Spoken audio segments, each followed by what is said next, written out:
प्रणाम। मैं आयुर्वेद रत्न सुरेंद्र शर्मा। आज के पाठ का विषय वृष लगन की कुंडली में दशम भाव में 5 ग्रहों सूर्य, केतु, बृहस्पति, शनि व चंद्र का एक साथ होने से फल। 5 ग्रहों को हमने पहले से ही अंकित कर लिया है। अब अनुमान से हम उनके अंश लिख लेंगे। वही 3 श्रेणियां हैं, 0 से 10, 10 से 20 और 20 से 30। 3 खंडों में हमने इनको अंकित किया हुआ है। तो सूर्य को ले लेंगे हम 10 से 20 में, अनुमान से ही तो लेना है। 10 से 20 में सूर्य को ले लेंगे हम 11 अंश। 20 से 30 में हम ले लेंगे बृहस्पति को 23 अंश। 0 से 10 में हम ले लेंगे केतु को 0.5 अंश। तो सम्मुख राहु भी इतना ही हो जाएगा, 0.5 अंश। तदुपरांत शनि को किसी भी श्रेणी में ले लेंगे। 0 से 10 में ले लेते हैं 9 अंश, और चंद्रमा को भी ले लेते हैं हम 20 से 30 के अंदर ले लेते हैं 27 अंश। ये स्थिति है। अब हम ये देखेंगे कि सूर्य यहाँ 11 अंशों में होते हुए किस नक्षत्र में है। कुंभ राशि है। कुंभ राशि में सूर्य 11 अंशों में, देखिए, शतभिषा नक्षत्र में पड़ता है। क्यों? क्योंकि 6 अंश 40 कला तक धनिष्ठा नक्षत्र है, तदुपरांत 20 अंश तक शतभिषा नक्षत्र है। अतः यहाँ शतभिषा नक्षत्र में पड़ेगा।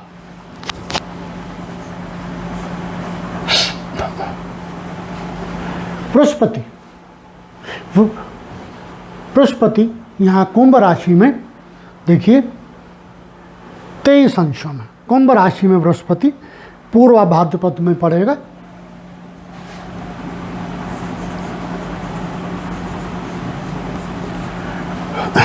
केतु 0.5 अंश में, अत्यंत कमजोर अंशों में, कुंभ राशि में धनिष्ठा नक्षत्र में पड़ेगा। क्योंकि 0 से लेकर के 6 अंश 40 कला तक धनिष्ठा नक्षत्र है।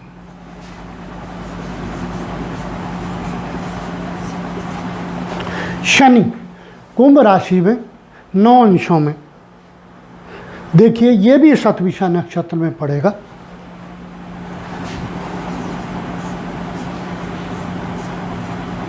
चंद्रमा कुंभ राशि में 27 अंशों में पूर्व भाद्रपद में पड़ेगा। क्योंकि कुंभ राशि में 20 अंश से लेकर 30 अंश तक पूर्व भाद्रपद नक्षत्र है।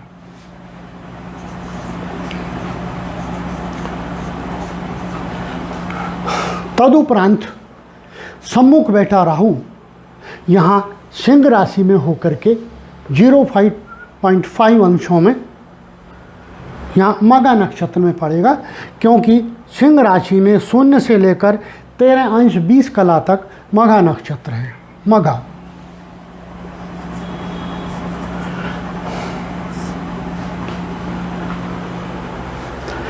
यहाँ लग्न का स्वामी शुक्र, क्योंकि वृष लग्न की कुंडली है। तदुपरांत सूर्य अपने शत्रु की राशि में, यहाँ कुंभ राशि है। कुंभ राशि का स्वामी शनि होता है, जो कि सूर्य का शत्रु है। और शतभिषा नक्षत्र में, शतभिषा नक्षत्र का स्वामी राहु होता है। अतः सूर्य यहाँ शत्रु की राशि में, शत्रु के नक्षत्र में पीड़ित हो जाता है। तथा साथ में ही अपने शत्रु के साथ भी है शनि के। शत्रु की राशि में, शत्रु के नक्षत्र में, शत्रु के साथ उत्तम फलकारी नहीं रहता। 3 दिशाओं से 3 शत्रुओं से प्रभावित हो गया। यद्यपि सूर्य को दशम भाव में दिशा बल प्राप्त होता है, लेकिन वो भी कितना? कारण कि चतुर्थ भाव का स्वामी है, दशम में बैठा है पीड़ित होकर के।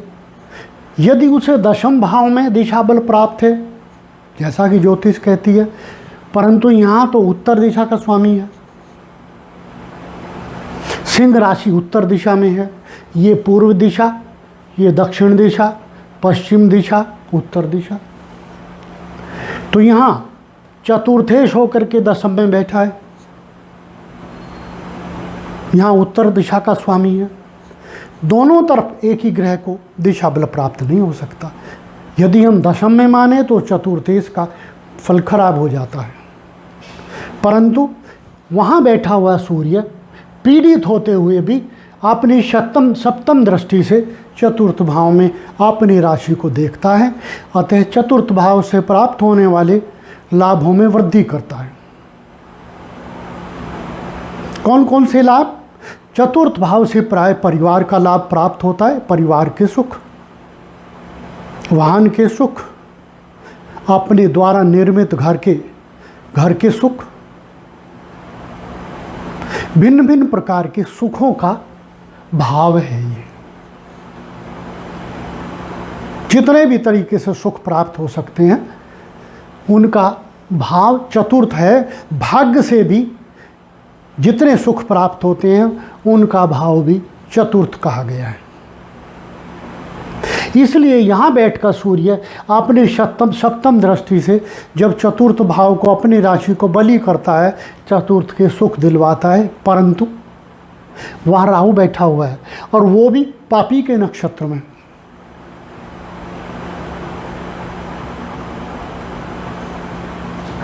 केतु के नक्षत्र में। मघा नक्षत्र का स्वामी केतु होता है। केतु की सम्मुख दृष्टि में, केतु के नक्षत्र में, सामने से शनि की सप्तम दृष्टि में, राहु यहां कमजोर अंशों में है,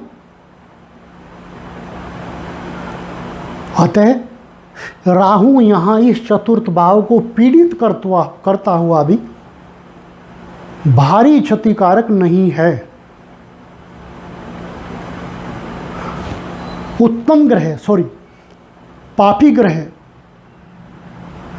केंद्र में यदि शुभ ग्रहों की दृष्टि में शुभ ग्रहों के साथ बैठे हों तो ज़्यादा हानिकारक नहीं होते।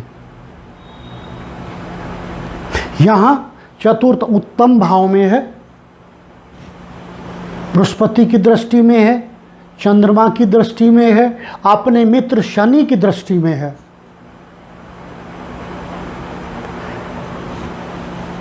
स्वयं ज़्यादा हानिकारक नहीं है।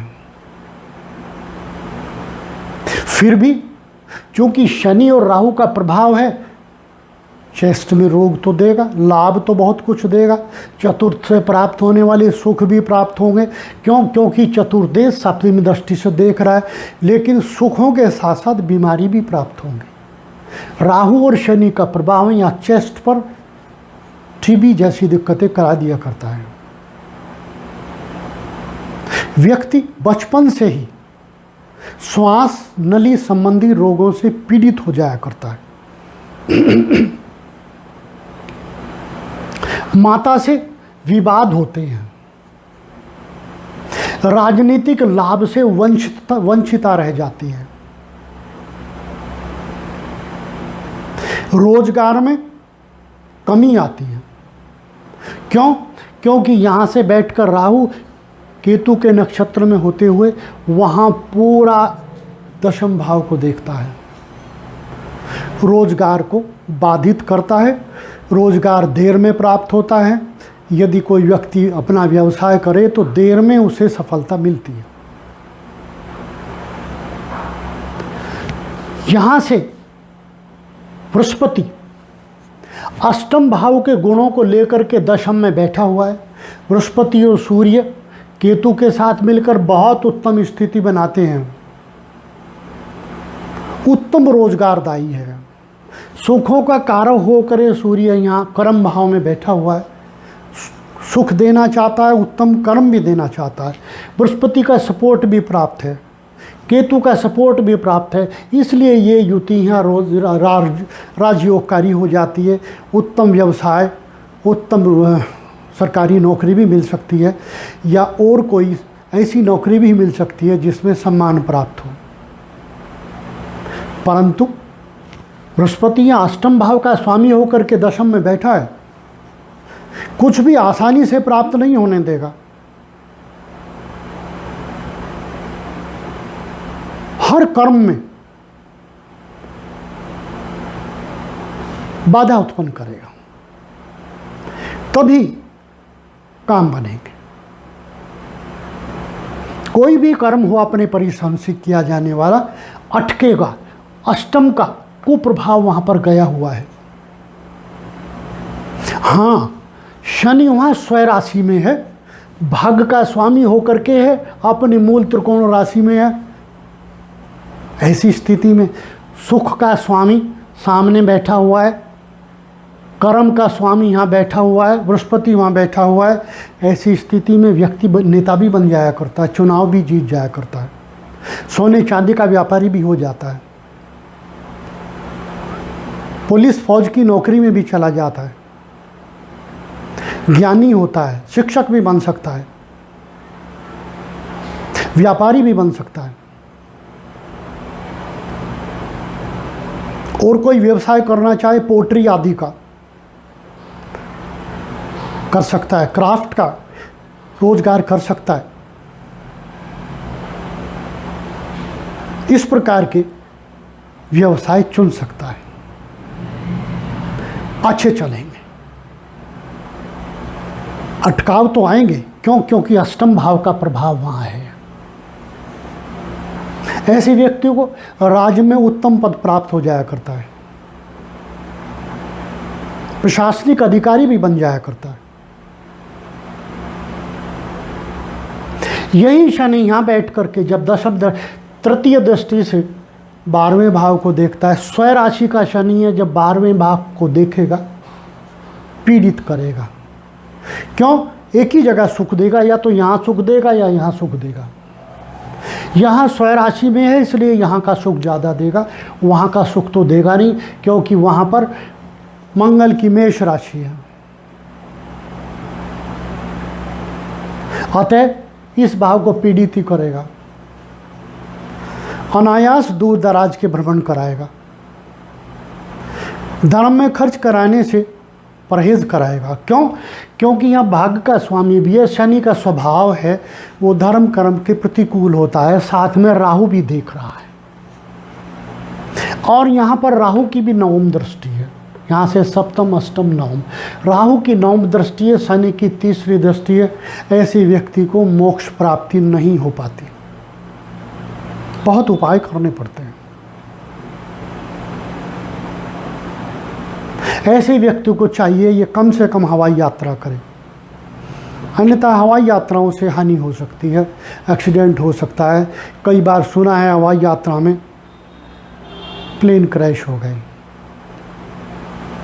क्यों? क्योंकि ये वायुयान यात्राओं से विदेश या देश प्रदेश भ्रमण करने का घर है, और इस व्यक्ति की कुंडली में ये शनि राहु से पीड़ित हो गया। यही अब देखिए, शनि यहाँ से दशम दृष्टि से अष्टम भाव को सप्तम भाव को देखता है, यहाँ से सप्तम अष्टम नवम और दशम, यहाँ पर दशम भाव को देखता है। बली शनि है, शत्रु की राशि में देखता है, वृश्चिक राशि है जो मंगल की राशि है, अतः अपने शत्रु की राशि में देखता है। जनन अंगों के रोग भी देगा, विवाह संबंधी विवाद पैदा कराएगा। विवाह चलेगा नहीं चलेगा वो बात तो व्यवहार और सामाजिक प्रथा पर भी निर्भर रहती है। यहाँ इसको बृहस्पति का बल भी प्राप्त है, चंद्रमा का बल भी प्राप्त है, यद्यपि चंद्रमा और शनि दोनों मिलकर के जहर योग बनाते हैं। फिर भी इनके प्रभाव को लेकर के यहाँ आएगा। राहु का केंद्रीय प्रभाव है, एक प्रभाव होता है जिसे केंद्रीय प्रभाव कहते हैं, इसलिए केंद्रीय प्रभाव से राहु यहाँ अवश्य कुछ ना कुछ देखेगा। लिहाजा वैवाहिक सुखों के लिए इस व्यक्ति को काफ़ी उपाय करने होंगे ताकि उत्तम चले। अब आगे बृहस्पति, यहाँ से बैठा हुआ बृहस्पति अपनी सप्तम दृष्टि से चतुर्थ भाव में देखता है, वहाँ राहु है, सुख देना चाहता है, चतुर्थ के प्रयासरत रहेगा क्योंकि लाभ का स्वामी भी है, यहाँ होकर के सामने देख रहा है, परंतु ध्यान रहिए मारक है। अष्टम भाव का स्वामी होकर के दशम में बैठा है, वहाँ से सप्तम को देखता है, सुख तो देगा, वाहन के सुख दे देगा, घर प्राप्ति के सुख भी दे देगा, परंतु माता के लिए मारक हो जाएगा। अष्टम भाव का प्रभाव यहाँ आ गया, राहु का प्रभाव यहाँ आ गया, केतु का प्रभाव यहाँ आ गया, शनि का प्रभाव यहाँ आ गया। शनि सब राहु के नक्षत्र में है, राहु का डबल प्रभाव हो गया। बृहस्पति यहाँ पूर्वा भाद्रपद नक्षत्र में है, पूर्वा भाद्रपद नक्षत्र का स्वामी तो सब बृहस्पति होता है, इसलिए बृहस्पति यहाँ उत्तम फलकारी हो जाता है। केतु धनिष्ठा नक्षत्र में है, धनिष्ठा नक्षत्र का स्वामी मंगल होता है। केतु वैसे ही काटने वाला ग्रह है, कमजोर है, मंगल के नक्षत्र में है, क्षतिकारी हो जाता है, इसलिए यहाँ बैठ करके ये युति व्यक्ति को चोट लगवाएगी। सॉरी, चोट लगवाएगी, घुटने आदि में सर्जरी भी करा देगी। घुटनों के दर्द रहें, सर्जरी हो ना हो तो घुटनों से संबंधित अन्य पीड़ाएं, पैरों से संबंधित अन्य पीड़ाएं, पिंडलियों से संबंधित अन्य पीड़ाएं झेलनी पड़ सकती है। इस प्रकार का फल इनसे होगा। अब ये राहु अपनी पंचम दृष्टि से यहाँ देखता है। देखिए, पंचम दृष्टि से राहु मारक होकर के मारक भाव में देखता है और मारक भाव का स्वामी दशम में बैठ करके स्वयं राहु को देखता है।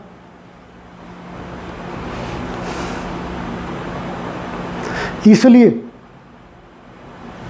पीड़ाकारी तो हो जाता है,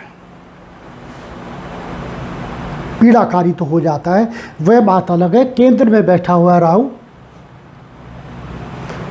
अन्य भावों की अपेक्षाकृत कम क्षतिकारक होता है, इसलिए हम मारक तो बनता नहीं। क्योंकि बृहस्पति की राशि है, सौम्य ग्रह की राशि है, इसलिए राहु मारक तो बनता नहीं, रोगकारी बन जाता है। ये व्यक्ति की लगन, ये उसकी पत्नी का लगन या पति का लगन, ये उनके परिवार और मुख का लगन। परिवार, पत्नी का परिवार ऐसे व्यक्ति को कष्ट दिया करता है।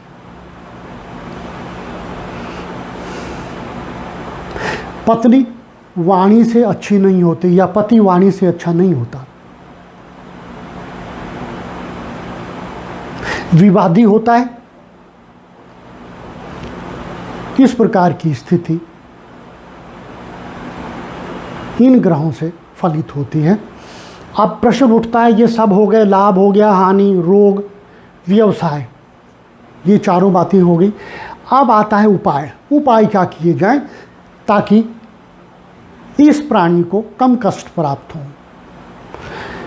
सूर्य यहाँ सुख का स्वामी होकर के अष्टम दशम में बैठा हुआ है, शनि की पीड़ा पा रहा है। सूर्य को बलि किया जाए ताकि सुख प्राप्त हो।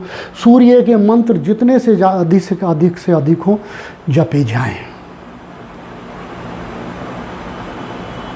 सूर्य के सम्मुख बैठ करके दीपक जला करके सूर्य की तरफ मुंह करके सूर्य के मंत्र जपे जाएं। नित्य प्रति सूर्य को मंत्र बोलते हुए जल दिया जाए। अपने इष्ट देव की पूजा की जाए, अपने पितरों की पूजा की जाए। राहु का कभी भी जाप नहीं करना। यहाँ राहु केतु के नक्षत्र में शनि की दृष्टि में है, ज़्यादा पीड़ाकारी स्वभावतः व्यक्तिगत रूप से तो नहीं है, लेकिन युति होने के कारण ये पीड़ाकारी हो जाता है। वैसे भी चंद्रमा के साथ जहर योग में है, जो 10वें भाव में रोगकारी और कष्टकारी है। अतः राहु पर जब दृष्टि डालेगा तो इसके जाप करेंगे तो राहु बली होकर के यहाँ के सुखों को नष्ट करेगा। अतः इसके दान किए जाएं, काली चीज़ों के दान किए जाएं, काली चीज़ों को धारण न किया जाए। सुखेश होकर के बृहस्पति यहाँ है तो माणिक धारण कर सकते हैं अभिमंत्रित करा के, क्योंकि लग्नेश का पता नहीं कुंडली संपूर्ण होगी तब पता लगेगा कहाँ बैठा है। यदि लग्नेश यहाँ जा करके बैठ जाए तो लग्नेश का नग धारण नहीं किया जा सकता। परंतु यहाँ सुख का स्वामी होकर के कर्म भाव में सूर्य है, सूर्य बली हो जाएगा, सुख देगा। सूर्य के जाप भी किए जाएं और व्यक्ति माणिक भी धारण कर सकता है अभिमंत्रित करा करके। शनि यहाँ उत्तम है, परंतु राहु की दृष्टि में होकर के पीड़ित है। शनि और राहु पर प्रभाव भगवान शिव का होता है, इसलिए भगवान शिव की आराधना की जाए, मंदिरों में दान दिए जाएं, गरीबों मजलूमों को दान किए जाएं। शनि के जाप की आवश्यकता नहीं है। शनि भाग्येश होकर के अपने कर्म का स्वामी है। जो ग्रह अपने भाव में बैठा हो उसके कभी दान नहीं देने चाहिए।